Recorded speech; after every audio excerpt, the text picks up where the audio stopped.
अस्सलाम वालेकुम dear students, आप देख रहे हैं सैयद अली एकेडमी और हाजिर हैं हम लोग एनिमल बिहेवियर के एक और टॉपिक के साथ। और आज का हमारा जो टॉपिक मौजूद है वो है डोमिनेंस हिरार्की कि डोमिनेंस हिरार्की क्या होता है। हिरार्की हम एक तरह की तरतीब को कह रहे होते हैं। अब डोमिनेंस हिरार्की के अंदर बयान किया गया है, a dominance hierarchy describe situation in which animals organise a rank they determine the resources such as access to food, mating and grooming services of other members in the social group. यहाँ पर ये बात हो रही है कि dominance hierarchy का मतलब होता है कि एनिमल्स अपने अंदर एक ओहदे तय कर देते हैं। उन ओहदों की बेसिस पर उनको चीज़ें मिलेंगी, यानी कि उनको फूड मिलेगा, मेटिंग के चांसेस मिलेंगे। ग्रूमिंग सर्विसेज का मतलब होता है कि एनिमल जो है अपने आप को साफ रखते हैं, क्लीन रखते हैं।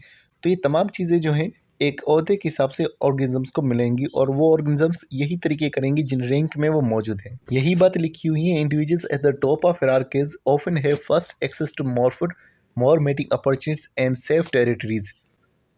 तो जो ऑर्गेनिजम्स टॉप पर मौजूद होंगे हिरार्की के अंदर, उनको पहला एक्सेस मिलेगा खाना हासिल करने का, मेटिंग की उनके चांसेस ज़्यादा होंगे और उनकी सेफ टेरिटरीज होंगी। Then individuals at the lower end of hierarchies, उन ऑर्गेनिजम्स के मुकाबले में उनको ज़्यादा फ़ायदा होगा जो कि नीचे मौजूद होंगे हिरार्की के अंदर। जो हिरार्की में जितना ज़्यादा नीचे मौजूद हैं उनको उतना ही कम चांस मिलेगा मेटिंग के हवाले से, उसके अलावा फूड के हवाले से उनकी टेरिटरीज भी इतनी ज़्यादा महफूज नहीं होंगी। मज़ीद लिखा हुआ है, this relationship between individuals in a group is a result of aggressive behavior and the response to aggressive behavior। Organisms में गुस्सा आ जाता है और उसके अलावा गुस्से के अंदर फिर वो रैंक बना देते हैं। तो ये जो डोमिनेंस हिरार्की है दरअसल एग्रेसिव बिहेवियर की वजह से होती है और ये एग्रेसिव बिहेवियर का एक रेस्पॉन्स होता है। मज़ीद लिखा हुआ है, when aggression occurs in a group living species and individuals interact with each other many times it can be major dominance hierarchies. तो ऑर्गेनिजम्स के अंदर गुस्सा आता है जो एक ग्रुप में मौजूद होते हैं और फिर इंडिविजुअल्स एक दूसरे के साथ में इंटरेक्ट करते हैं और फिर वो डोमिनेंस हिरार्की को कायम कर देते हैं। तो डोमिनेंस हिरार्की की वजह से तमाम चीज़ें फिर कंट्रोल में रहती हैं उनकी। अब यहाँ पर लिखा हुआ है packing order of the chickens. Packing order जो है वो चिकन्स की, हैंस की जो मुर्गियाँ होती हैं उनका एक रैंक होता है। तो लिखा हुआ है packing order in chicken is a good example of dominance hierarchy. When several hens unfamiliar with each other are placed together, they respond by fighting, chasing and pecking among themselves until establish a clear pecking order। जब एक साथ chickens को, hence को रखा जाएगा और वो एक दूसरे को नहीं जानती होंगी, तो उन हैंस के दरमियान में फ़ाइट होगी, एक दूसरे का वो पीछा करेंगी और फिर अपने अंदर वो रैंक बना देंगी। और जब तक के रैंक क्लियर नहीं बन जाती, हर किसी को ओहदा नहीं मिल जाता, तब तक ये सारा उनका लड़ाई वगैरह चलती रहेगी। अब इनमें डोमिनेंस हिरार्की किस तरह से लिखा हुआ है, the alpha or top ranked hen in the pecking order is dominant. सबसे ऊपर जो हैन मौजूद होगी जिसको सबसे ज़्यादा रिसोर्सेज मिलेंगी वो होगी alpha hen. She is not pecked by any other hens and can usually drive off all others by threats rather than actual pecking. तो जो अल्फ़ा हैन होगा उसे कोई भी जो है वो खुद से डिसाइड नहीं करता कि वो जो कि उनके लीडर बनेगी, बल्कि वो खुद से लड़ करके, धमकियाँ दे करके, डरा करके वो खुद ही सरदार सबकी बन जाती है। मज़ीद लिखा हुआ है, the alpha hen also has first access to resources. Alpha hen को ही सबसे पहले चांस मिलेगा रिसोर्सेज हासिल करने का, जैसे कि फूड उसे मिलेगा, वाटर मिलेगा और रोस्टिंग साइट्स उसको मिलेंगी, यानी कि ऐसी जगह जहाँ पर वो डिसाइड करती हैं कि कौन उनका जो है लीडर बनेगा, बाकियों को कौन सी रैंक मिलेंगी। उसके बाद लिखा हुआ the beta are second ranked hen similarly subdues all other except the alpha. तो जो बीटा हैन होगी वो बाकी सबको नीचे दबा कर रखेगी सवाए अल्फा के, क्योंकि अल्फा सबसे ऊपर होगी। And so on down the line to the omega or lowest animal, और सबसे नीचे जो होगा वो ओमेगा होगा। Once the hierarchy is set, एक दफ़ा उन्होंने अपने अंदर तरतीब बना दी है, peaceful coexistence is possible and occasionally fights will occur if a hen tries to move up in the order. अगर एक हिरार्की बन चुका है तब तो सब ठीक से रहेंगे, लेकिन कभी कभार लड़ाइयाँ हो सकती हैं। वो लड़ाइयों की वजह भी ये होगी कि कोई हैन अपना रैंक बदलना चाहती होंगी। मिसाल के तौर पर ओमेगा में कोई सबसे नीचे हैन मौजूद है, वो लड़ करके अपने आप को ऊपर करना चाहेगी, तो उस दौरान उनके दरमियान में लड़ाई होगी। अगर वो जीत गई तो फिर वो ऊपर आ जाएगी, अगर वो जीत नहीं सकती, वो लड़ नहीं पाती, तो फिर वो नीचे रहेगी। तो इस तरह से इनके अंदर ये मामलात होते हैं जिसको हम कहते हैं पेकिंग ऑर्डर, एक रैंक बना देना चिकन्स का आपस में, जिसके तहत फिर वो अपना काम करेंगी। अब यहाँ पर जैसे कि नाम लिखा हुआ है अल्फ़ा और बीटा और ओमेगा, दरअसल ये ज़्यादा टर्म जो यूज़ होती है वो वुल्फ्स के लिए यूज़ होती है। वुल्फ्स को अल्फ़ा जो है वुल्फ कहा जाता है, यहाँ पर भी इन्होंने इसके साथ में ऐड कर दिया गया है, बस सिर्फ इसलिए ताकि उनका रैंक बताया जा सके कि कौन ज़्यादा बेहतर है। तो डियर स्टूडेंट्स, अब हम जिस टॉपिक का डिस्कस करने वाले हैं वो है हमारे पास अल्टरिज्म। तो इस टॉपिक के बारे में बात करें तो लिखा हुआ है many social behaviours are selfish. आमतौर पर जो सोशल बिहेवियर्स होते हैं वो सेल्फिश होते हैं, यानी कि वो अपने लिए खुद एनिमल्स करते हैं, अपने आप को ज़्यादा ऊपर रखने की कोशिश करते हैं। In which they behave for their own benefits, हर कोई अपना फ़ायदा चाहता है। और ये ऐसे बिहेवियर्स होते हैं जिनके बारे में लिखा हुआ है, behaviours that increase the survival and reproductive success regardless of how much the behaviour में हार्म अदर्स। तो इस बिहेवियर के अंदर ज़्यादातर हर किसी की कोशिश ये होती है कि उसका ज़्यादा बेहतरीन सर्वाइवल हो सके, ज़्यादा उसे बेहतरीन रिप्रोडक्टिव सक्सेस मिल सके, और उससे परवाह नहीं होती कि बाकियों को किस तरह से नुकसान पहुंच रहा है, नहीं पहुंच रहा। इन तमाम सेल्फिश बिहेवियर्स के बरक्स हमारे पास एक और बिहेवियर होता है जिसके अंदर सेल्फिशनेस नहीं होती। लिखा हुआ है, on the other hand altruism is a behaviour performed by animals without regard of self interest. Altruism एक ऐसा बिहेवियर है जो कि एनिमल्स करेंगे और उनमें कोई सेल्फ इंटरेस्ट, सेल्फिशनेस नहीं होंगी। Animals sacrifice some of their own reproductive potential to benefit other members of its society.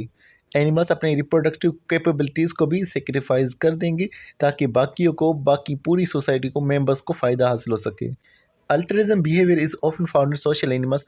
ये सोशल एनिमल्स में पाया जाएगा, जैसे कि हमारे पास इंसेक्ट सोशल एनिमल्स होते हैं। यहाँ पर एग्जाम्पल भी इंसेक्ट की दी गई है। लिखा हुआ है, in insect societies specially reproductive is limited only to one pair, the queen and her mate. तो रिप्रोडक्शन सिर्फ जो है वो किसके लिए लिमिटेड की गई है? क्वीन के लिए और जो उसका साथी होगा। तो इस तरह से बाकी ऑर्गेनिजम्स रिप्रोडक्शन नहीं दिखाते, सिर्फ एक को ही फ़ायदा हासिल हो रहा होता है। तो अब हम बात करते हैं कि हनीबीज़ में किस तरह से ये अल्टरिज्म देखने को मिलती है। लिखा हुआ है, altruism in the organisation of honeybees societies. Honeybees की सोसाइटी के अंदर होने वाला अल्टरिज्म। लिखा हुआ है, honeybees are social insect that live together in an organised group और कॉलोनी। हनीबीज़ इंसेक्ट हैं, सोशल इंसेक्ट, साथ में रहते हैं एक ऑर्गेनाइज्ड कॉलोनी के अंदर। इस कॉलोनी के अंदर 3 कास्ट होती हैं, 3 ग्रुप्स होते हैं। एक होता है क्वीन, एक होते हैं वर्कर्स और एक होते हैं ड्रोन्स। अब इन कास्ट के बारे में बात करें, हर कास्ट का जो है अलग अलग काम होगा इस कॉलोनी के अंदर। क्वीन का काम होगा कि वो एग प्रोड्यूस करेगी, और एग्स कौन से प्रोड्यूस होंगे? एग्स होंगे एक तो फर्टिलाइज्ड और दूसरे होंगे अनफर्टिलाइज्ड एग। फर्टिलाइज्ड एग्स वो होंगे जो कि मेट के नतीजे में बने होंगे, यानी कि जिसके अंदर उनके साथ कोई और इन्वॉल्व रहा होगा। अनफर्टिलाइज्ड एग्स वो होंगे जिनमें कोई फ्यूजन नहीं होगी, कोई और इन्वॉल्व नहीं रहा होगा। तो अनफर्टिलाइज्ड एग्स जो होंगे उसमें से दोबारा से बाकी बीज हमारे पास बनेंगी। और लिखा हुआ है, new queen also develop from the fertilised egg.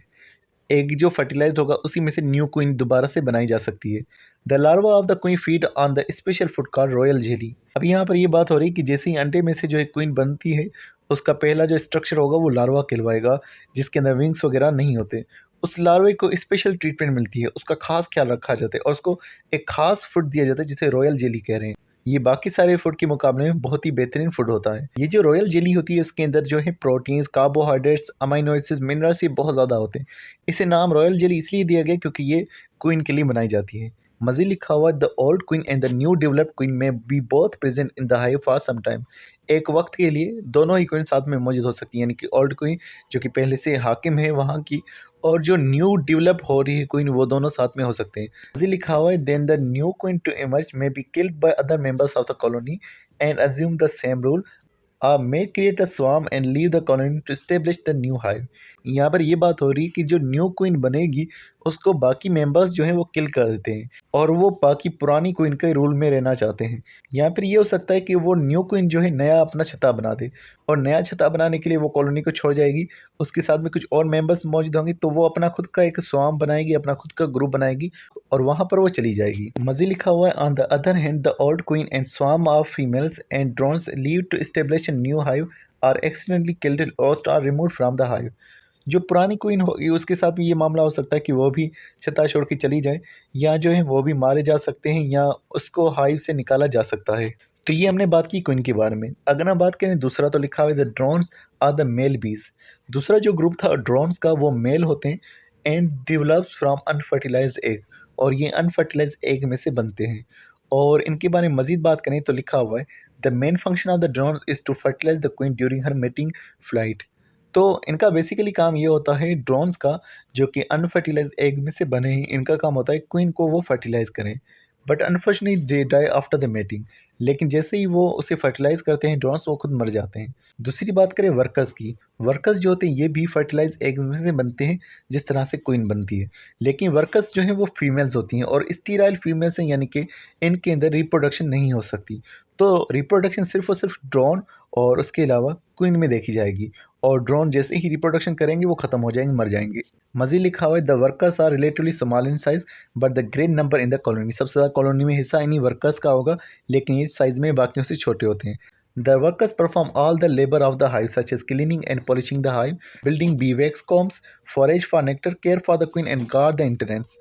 तो पूरा हिफाजत रखना छत्ते की, और उसके अलावा ये छत्ता बनाना, बीवैक्स बनाना, छत्ते की सफाई वगैरह, क्वीन को बचाना, ये सारे काम जो है वर्कर्स के होते हैं। मज़ीद लिखा हुआ even though sterile female workers spend their lives feeding and looking after their other members of the colony, they are prevented producing offsprings. तो जो वर्कर्स हमारे पास मौजूद हैं उन्हीं का काम है फूलों का रस लेकर आना, ताकि बाकी जो है वो फीड कर सके। मेंबर्स जो हैं उनको बचाना, प्रोटेक्शन देना मेंबर्स को, ये भी इन्हीं का काम है। लेकिन यहाँ भी जो है इनको रिप्रोडक्शन का कोई भी हक वगैरह नहीं दिया जाता, ये रिप्रोडक्शन नहीं कर पाते, ये वैसे भी स्टीराइल होते हैं।